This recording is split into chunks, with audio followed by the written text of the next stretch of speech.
Hey there, Stampin' friends. Welcome to Movie Monday with Jody Breckbill, Stampin' Queen. Here's today's card we're about to create. This is going to use the Blossoming Basket Bundle and a real fun technique using our sponge brayer. And this was shared at one of the team meetings that I missed. And I just saw it online and was like, whoa, we have to make this one. So we did this in one of my classes last week. And I want to share a tutorial on how to create it. It's super, super easy and a lot of fun. So Blossoming Basket, we did use that stamp set. This is one of our offerings during celebration.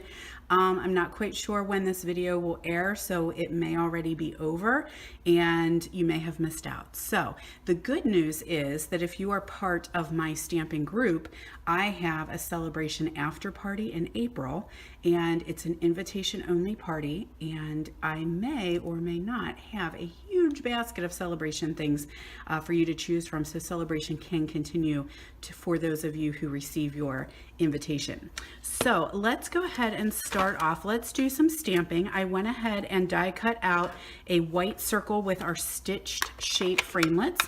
I'm going to use our basic black archival, and I'm going to just stamp my sentiment here. I think I just hit the camera stand. Sorry about that. Okay, I'm just going to do that, and I just want to do two little butterflies as well. And then we'll just kind of set that aside for, well, no, I do need that. We'll set this aside for a moment, and I'll share how I created this piece. So this is using our Springtime Foils Designer Series paper. This again is another celebration offering, and like I said, you may have a chance to get it again if you're part of my stamping group. So this is already embossed this way. It comes that way. So all you have to do is cut it and use it, which is great. So it is glossy cardstock, and then it's got the gorgeous embossing on it in the silver and the gold. And so that's what makes this so super easy, because there's nothing else you have to do for it. So we're going to use our basic black archival, and this is an old style sponge brayer. I don't have the new ones, and that's okay. I have had this one for a while, and I really, really like it, so I'm not gonna get rid of it. So what we're gonna do, and you could totally use a sponge. You could also use, sponge dauber, a regular sponge. You could also use our sponge brayers that are in the catalog. So you're just going to get this good and inked up by rolling it a couple times in the ink pad, and you'll have to do this multiple times to get the look that you want. And you're just gonna start brayering, just rolling across that cardstock. And I'm sorry if this is it's probably gonna shake the table a good bit, but you'll be all right. Keep watching, watch the magic happen. Okay, and I'm kind of moving it a little bit because I wanna catch these edges here. So I just keep rolling across, getting a little bit more ink. And the more you roll, the more it's kind of spreading the ink out onto the cardstock. Now you might get a couple little lines from the edge of your brayer, and that's okay, just keep going. And the more ink you add, the darker it will get, so you can continue to keep going if you want a really dark image. I saw this also done in navy, which is gorgeous. The navy and the silver was real pretty. And then I also saw it done in elegant eggplant, which is pretty too. Now I'm going to go ahead and change the way. I'm going to go ahead and roll across the other way. And I'm just going to keep going until I get that dark look that I want. And then I'm going to come back this way. Just trying to even out that oh, I really am shaking my table. So sorry.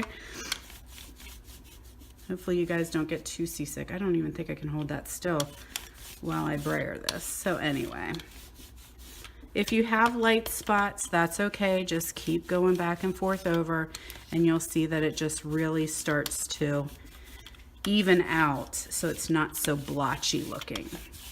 Now this is the important part. Once you get that all covered, is you're going to take a tissue and you're going to just kind of buff the top layer here, buff all those pieces that were embossed. Okay, so you can see how it's going to start to pull off the ink that is sitting on top of the embossed image. And that's what really makes that emboss area just pop, because it resists this resists the ink.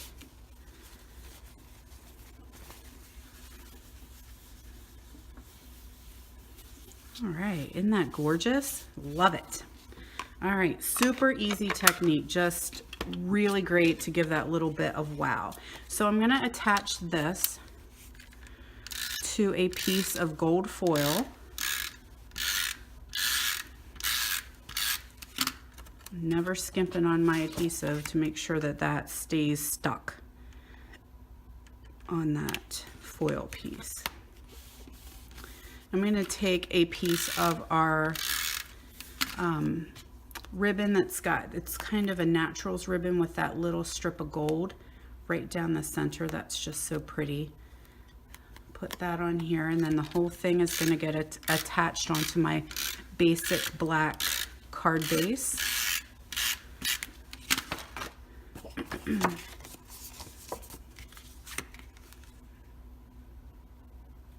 And I'll make sure you guys have your dimensions on here so you can always go create another one. Because my base is black, I want to make sure that I put a white piece on the inside so that when I go to do my sentiment, it shows up and you can actually read it. So that's just my inside piece, and I think maybe we'll stamp, let's put a little butterfly in there too, just to pull the whole thing together. Then I have a die cut piece, gold foil, that's die cut with the circle, the layering circles framelets. I like to do that ahead of time so that you guys don't have to waste too much time watching me run the big shot. But if you ever have questions about anything that I've done ahead, definitely let me know. Then I just came in, excuse me, with a crushed curry marker and just kind of filled in a couple little points on that butterfly just to help them pop a little tiny bit. This would kind of be really cool. We don't have our gold markers, our gold and silver markers anymore, but there's probably Sharpies that are gold and silver that would look cool.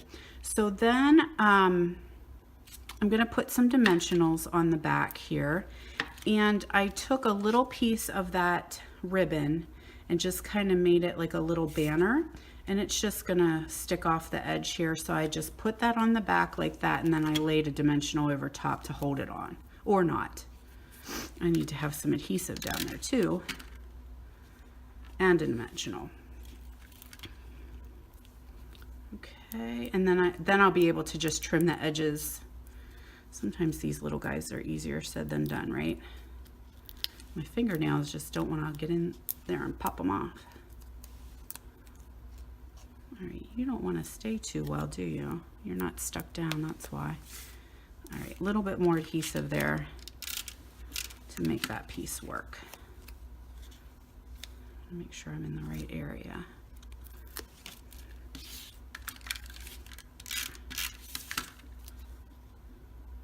There we go. Now we're talking, or not. I'm up too high. Tag on it.